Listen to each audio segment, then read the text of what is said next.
Hi there, it's me, Claire. Today we are reading chapter 21 of Bubble.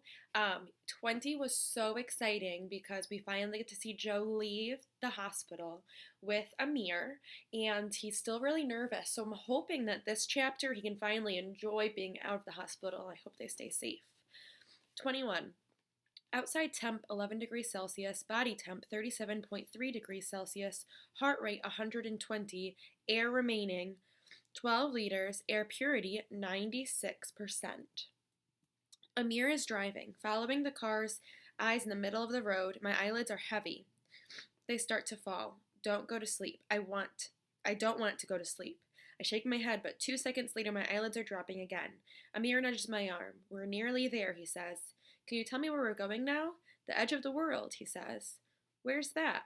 The end of the world, the beginning of the next. I don't understand what that means. More cat eyes, more streetlights, more headlights flashing across Amir's face. I yawn. Amir, am I dreaming? Only you know.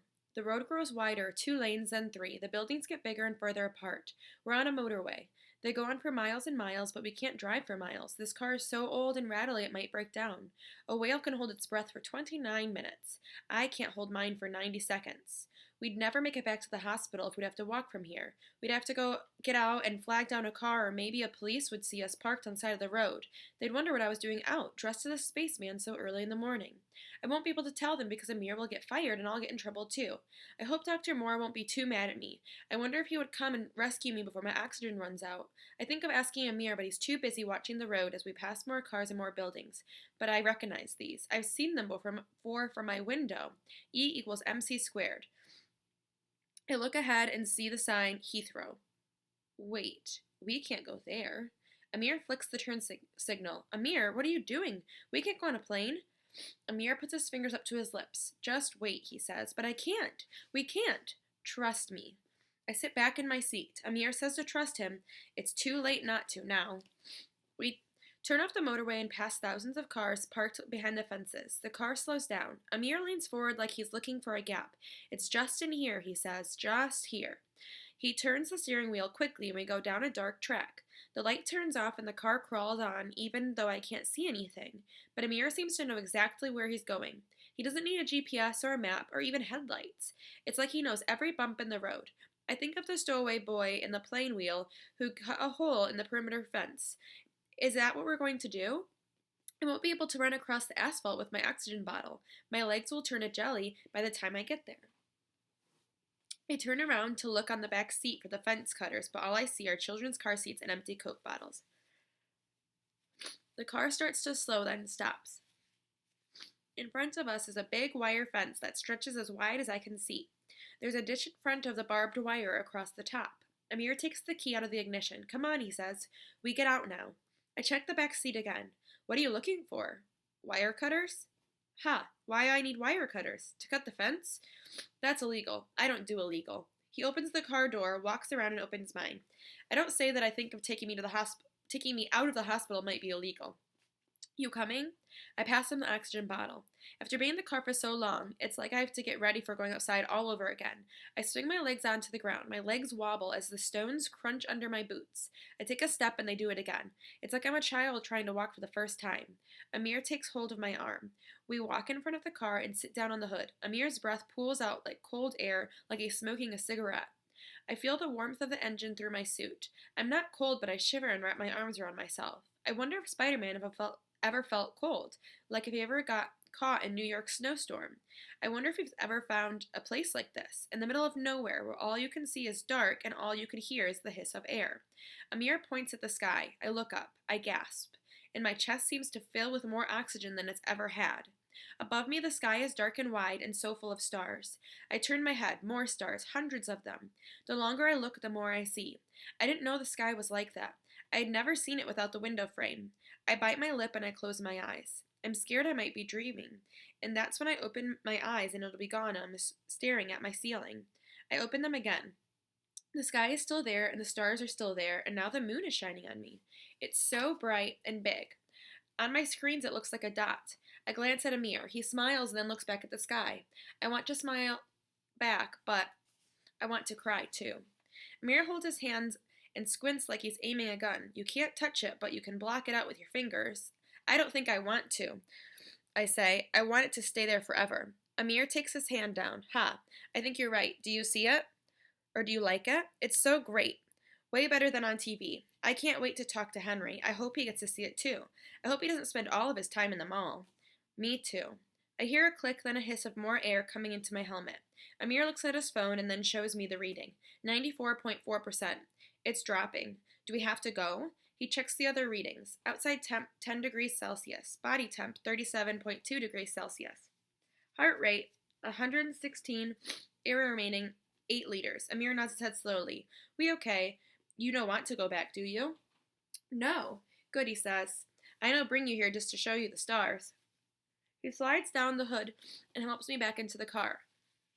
The clock says 4:45. I've been out for nearly 2 hours. Amir starts the car and it bumps as it crawls along between the two fences. There are huge storage containers piled up upon either side of us that stretch forever, like we're in a tunnel. A red light flashes at the end. We drive toward it. The lights get brighter. Now there are 4 of them, with another 8 white lights flashing on either side. Amir smiles as we reach the end of the containers and drive out into an open field. He points at the windshield. Look at them, he says. They've been flying for hundreds of years and they still use wings. Don't know how they are quicker to fly in saucers. We get out of the car and look across the grass toward the airport runway. A bright light shines from the control tower and a radar spins quickly on top. We walk closer. The red and the white lights flash from the wings of the plane. It's like there are hundreds of them, plane after plane. Some of them are moving, some of them are parked in the middle of the terminal, and some of them look like they're asleep, abandoned in the middle of nowhere. British Airways, American Airlines, Air New Zealand, Virgin Atlantic. With orange lights flashing on top of the trucks that weave in between them with cargo and fuel. Through my helmet, I can hear the beeps of the trucks backing up and the rush of the engine turbining turning. I had watched the planes in the sky every day from my window. I've seen them on TV too, but it's nothing like this. Being locked in a room is like being deaf and blind. Amir points at the plane being pushed by a truck. Engine and wings, he tuts. Engine and wings. The aliens laugh at us. Can you hear them? He cups his hand up to his ear. Can you? They laugh at our TV. They laugh at our cars. They laugh at the way we were born and die. They laugh at our planes, too, but they like them. Amir's gone crazy again. It scares me when he talks about aliens. It's like he changes into another person. It's like there's 2 of them. I trust them both. It's just that I can trust one more than the other. He grabs hold of my oxygen trolley. Come on, he says. Let's get closer. We wheel the trolley behind us and stop by the fence. Amir puts his fingers through the wire. His eyes are open, wide, and shining. Vasi, he whispers. What's that? Vasi, red and white lights, visible for 3.5 miles in the day and 20 miles at night. Ha! What's funny? We are. Aliens don't need lights. They see us all the time. Do you think so? I look up at the sky and search for the aliens. Of course, says Amir. For them, it's like watching TV. We are their TV. I shake my head. Amir? Yes. Are you sure there are aliens? He looks at me like I'm mad. I sure? Some people think the people who believe in aliens are crazy. Crazy? Amir opens his eyes wide. No, not crazy. Maybe it's just easier for people to believe lies than it is to believe the truth. It still doesn't make sense to me. I go to tell Amir, but he's staring through the fence. A red light flashes on a plane in the distance, growing bigger and brighter as it gets closer toward me. The ground begins to tremble as the engine rumbles through my feet. Amir grips the fence tight. His hair is blowing in his eyes. He shouts something, but I can't hear him above the roar of the wind. I shake my head. He leans toward me again and shouts again. You hang on tight, or you might get blown away. Amir's coat flaps and it hits against my knee. I reach out and grab the wire. The plane is gaining speed, faster and faster. I want to run. I want to fall down on the ground and curl up in a ball. Hold on. Hold on tight. The nose of the plane lifts up. Its back wheels lift off the ground and it flies above us, soaring in slow motion. Amir! Amir! I'm going to fall over. Amir lets go of the fence with one arm and puts it around my shoulders. The fence starts to shake. The wire digs into my glove so I can feel it on my hands. I let go and quickly hold on to Amir. I gasp for breath. The plane is right above us. White light, red light, white light, red light, with a noise louder than thunder. Its body is big and heavy, and its wings are as wide as the sky. If I let go of Amir, I could reach out and touch it. I'd pull myself up and climb into the wheel hold. I could survive with my special suit and oxygen. I turn my head. The engines are so loud they rumble through my bones. The plane moves away and starts to climb higher and higher. Amir's head knocks against my helmet. He grins so wide it splits his face in half. I can't believe this is happening. Amir, I shout, this is amazing. I tell you, he says, I tell you. The plane soars over the city and the wind dies away. There's something thudding against my body. I let go of the fence. Amir looks at me. Joe, what's wrong? I shake my head. Put my hands on my chest. Nothing, I say. I'm okay. It's only my heart. Ha, mine too. We watch the tail light of the plane blink. Blink, blink, blink until it disappears into the distance. Everything is bigger, brighter, and then louder than I'd ever thought it would be. A tear trickles down my cheek. Amir bends down in front of me. His mouth is wide open, and his hair is stuck up like a troll doll. Hey, he says, it was supposed to make you happy, not cry. I am happy. I reach up to wipe my tear away. My hand bumps against my helmet. The visor stems up, and something goes blurry. Amir increases the airflow. That better? Yes. Amir looks at me like he's been waiting for me to say something, but I can't. He told me I shouldn't cry, but his eyes are watering too. I love being outside. I love watching the planes, but I wish I could breathe the air and hear everything properly. I wish I could take my helmet off. Amir puts his hand on my shoulder. What are you thinking? He asks. I shrug. I don't know if I should tell him or not. I feel bad for thinking it. I should be grateful for what we've done. What is it? Amir, can I take my helmet off? He looks across the plains, then up at the sky. Can I, please, just for 1 second?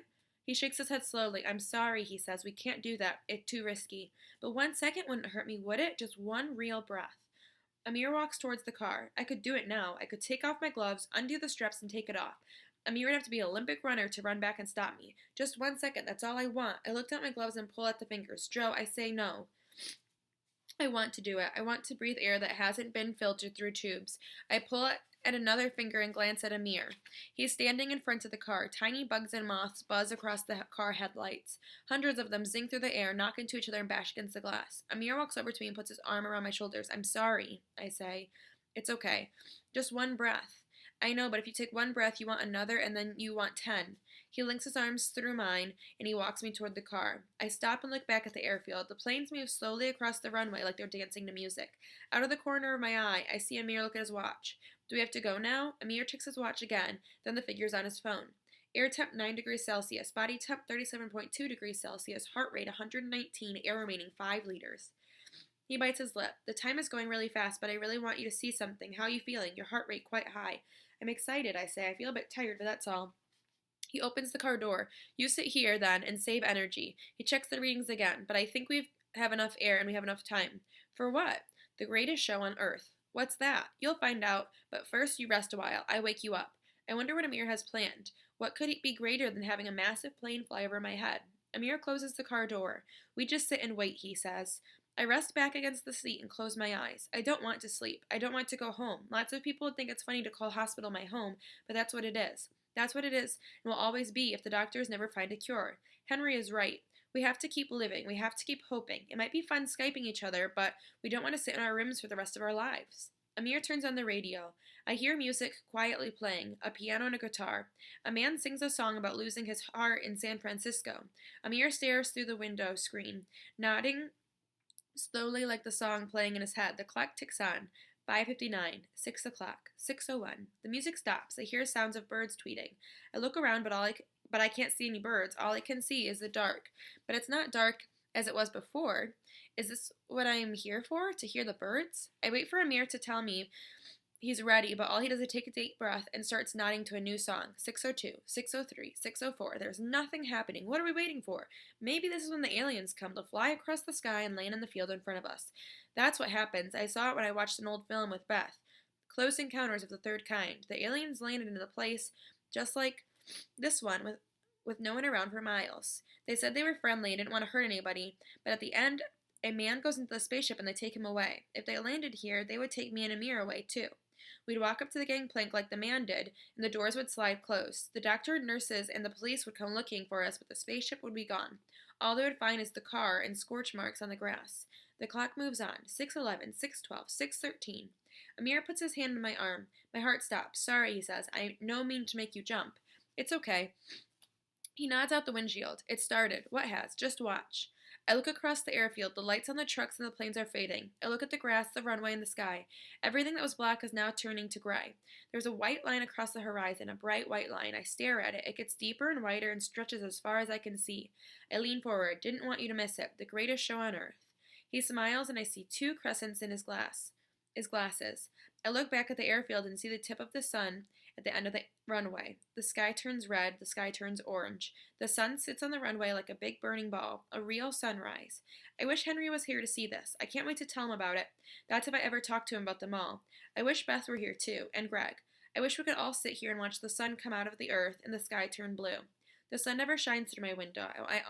I only see it shine outside of my street. I look at Amir in disbelief. My heart rate is 124. Okay? Amir, it's better than okay. It's awesome. Thank you. It okay. Maybe we do it again one day. Can we really? Yes, he say.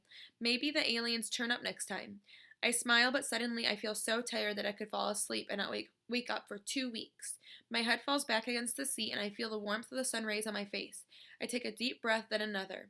Amir starts the car and we go back to the track. Between the containers and over the bumps, we turn left onto the main road and go past Heathrow and onto the motorway. There's hundreds of cars and trucks all around us, slowing us down. It's okay. I calculate it, the traffic. He reaches out and turns on the radio. I rest my head against the window and try to relax as the black taxi goes by. It's been one of the best times of my life and I don't want it to end. But even if I had a tank full of air, I'm too tired to stay out any longer. My eyelids grow heavy. Mercedes-Benz, GlaxoSmithKline, E=mc².